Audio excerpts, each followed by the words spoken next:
Bismillahirrahmanirrahim. Assalamualaikum warahmatullahi wabarakatuh. Selamat pagi anak-anak. Bagaimana kabar kalian hari ini? Mudah-mudahan selalu dalam keadaan sehat ya. Amin, amin, ya rabbal alamin. Oh ya anak-anak, selamat ya. Sekarang kalian sudah ada di kelas 11. Ibu harap kalian makin semangat belajarnya. Dan nilai-nilai kalian juga lebih baik dari di kelas 10 kemarin ya. Insya Allah.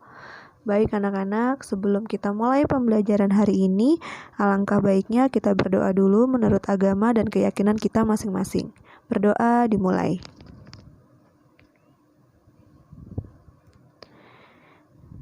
Berdoa selesai. Ya, untuk hari ini pelajaran sejarah peminatan kelas 11. Untuk bab satunya adalah kerajaan-kerajaan Hindu-Buddha di Indonesia. Sebelum masuk ke materi, Ibu akan menjelaskan dulu tujuan pembelajaran. Setelah mempelajari materi ini, diharapkan siswa mampu 1. Menganalisis kerajaan-kerajaan maritim Indonesia pada zaman Hindu-Buddha dalam sistem pemerintahan, sosial, ekonomi, dan kebudayaan, serta pengaruhnya dalam kehidupan masyarakat Indonesia pada masa kini. 2. Menilai presentasi dan artikel terkait kerajaan-kerajaan maritim Indonesia pada masa Hindu dan Buddha dalam sistem pemerintahan, sosial, ekonomi, dan kebudayaan, serta pengaruhnya dalam kehidupan masyarakat Indonesia pada masa kini.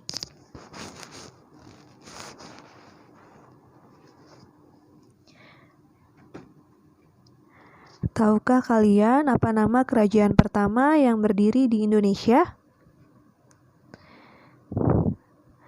Ya, yang pertama adalah Kerajaan Kutai.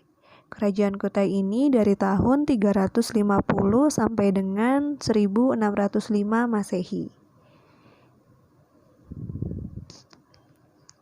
Kerajaan Kutai ini berdiri sekitar abad ke-5, merupakan kerajaan Hindu pertama di Indonesia.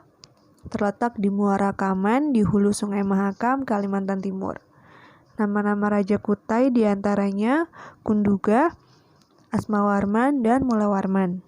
Kegiatan ekonomi masyarakat Kutai antara lain dengan peternakan, pertanian, dan perdagangan. Ada 7 buah yupa untuk mengetahui sejarah kerajaan Kutai. Yupa adalah tugu batu yang berfungsi sebagai tugu peringatan. Dibuat pada masa pemerintahan Raja Mulawarman, prasasti Yupa ditulis dengan huruf Pallawa dan dalam bahasa Sangsekerta. Ini adalah contoh Yupa. Yang berikutnya ada Kerajaan Tarumanegara dari tahun 358 sampai 669 Masehi. Berdiri sekitar abad ke-5, merupakan kerajaan tertua di Pulau Jawa. Kerajaan Tarumanegara adalah kerajaan Hindu beraliran Wisnu. Sumber sejarah diketahui dari prasasti-prasasti catatan seorang musafir Cina yang bernama Fahian. Kehidupan masyarakat Tarumanegara, mata pencahariannya adalah bertani dan berdagang. Barang yang diperdagangkan adalah cula badak, kulit penyu, dan perak. Untuk memajukan bidang pertanian, adanya pembangunan irigasi Sungai Gomati dengan cara menggali sebuah saluran sepanjang 6.112 tumbak atau kurang lebih 11 km. Saluran itu berfungsi sebagai irigasi juga untuk mencegah bahaya banjir. 7 buah prasasti peninggalan kerajaan Tarumanegara. Ada prasasti Kebon Kopi, prasasti Ciareuteun, prasasti Pasir Awi, prasasti Jambu, prasasti Muara Cianten, dan prasasti Tugu. Raja yang terkenal adalah Purnawarman, yang dikenal sebagai raja yang gagah berani, tegas, jujur, adil, dan arif dalam memerintah. Ia juga dekat dengan para Brahmana dan rakyatnya. Nah, ini juga ada salah satu contoh dari prasasti Kebon Kopi. Yang berikutnya ada Kerajaan Sriwijaya Ini dari abad ke-7 sampai dengan abad ke-13.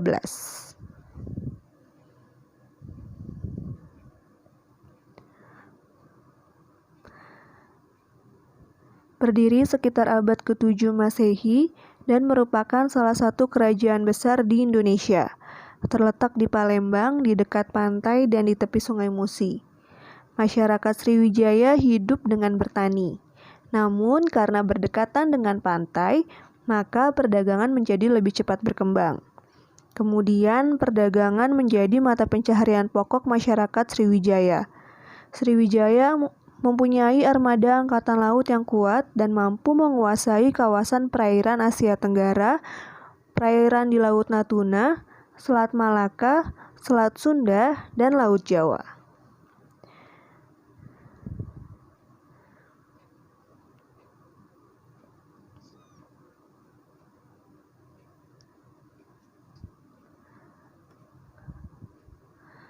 Sumber sejarah diperoleh dari seorang pendeta Cina, Yi Xing, dan prasasti yang berasal dari dalam negeri maupun dari luar negeri. Dan diantaranya, prasasti dari luar negeri adalah prasasti Ligor, prasasti Nalandan, prasasti Canton, prasasti Grahi, dan prasasti Caya.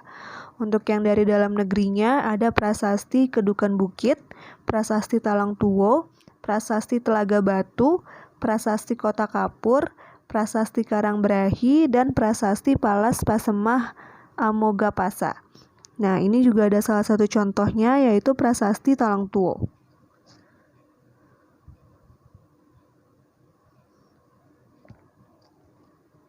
Raja yang terkenal dari kerajaan Sriwijaya adalah Bala Putradewa. Ia memerintah sekitar abad ke-9 Masehi.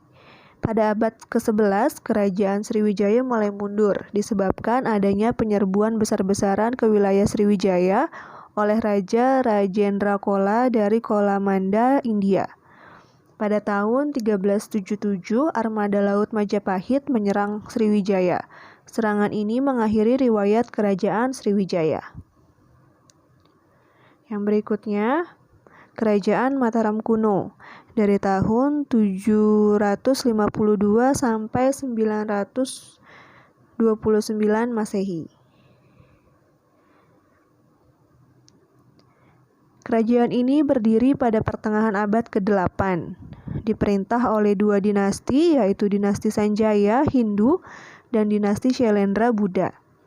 Sumber sejarah diperoleh dari prasasti peninggalannya seperti prasasti Canggal, prasasti Kalasan, prasasti Ligor, prasasti Nalanda, prasasti Klurak, dan prasasti Matiasih. Kehidupan politik diwarnai dengan pemerintahan dua dinasti yang silih berganti.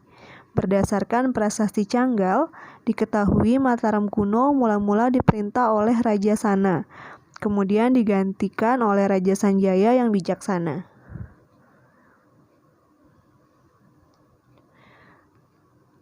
Setelah Raja Sanjaya, Mataram kuno diperintah oleh Rakai Panangkaran. Rakai Panangkaran mendukung adanya perkembangan agama Buddha. Ia membangun sebuah candi di Kalasan untuk Dewi Tara dan sebuah biara untuk para pendeta agama Buddha. Mataram kuno terpecah menjadi dua. Namun perpecahan itu tidak berlangsung lama dan dapat dipersatukan kembali dengan adanya perkawinan Rakai Pikatan, keluarga Sanjaya, dan Pramodawardhani dari keluarga Shailendra. Pada masa pemerintahan Pikatan Pramodawardhani, wilayah Mataram berkembang luas meliputi Jawa Tengah dan Jawa Timur. Dyah Balitung memerintah pada tahun 898 sampai 911 Masehi, yang membawa Mataram kuno mencapai puncak kejayaan. Raja Daksa memerintah tahun 910 sampai 919 Masehi. Kemudian Raja Tuludong memerintah tahun 919 sampai 924 Masehi. Kemudian Raja Sri Maharaja Rakaiwawa memerintah tahun 924 sampai 929 Masehi. Pusindak memindahkan pusat kerajaan ke Jawa Timur setelah meletusnya Gunung Merapi dan penyerangan oleh kerajaan Sriwijaya.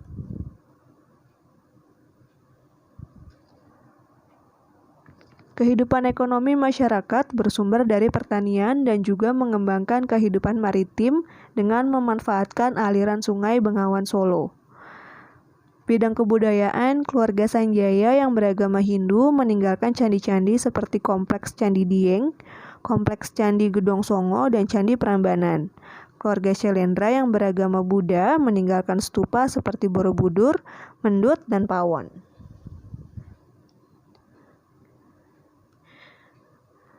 Oke.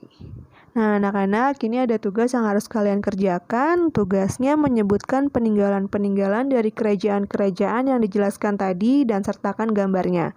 Tugasnya dikumpulkan di Google Classroom. Nanti untuk kodenya akan di-share oleh wali kelas kalian masing-masing. Jangan lupa ya dikerjakan tugasnya.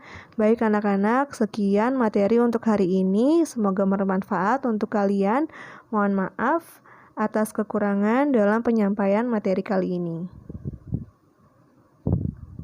Terima kasih. Wassalamualaikum warahmatullahi wabarakatuh.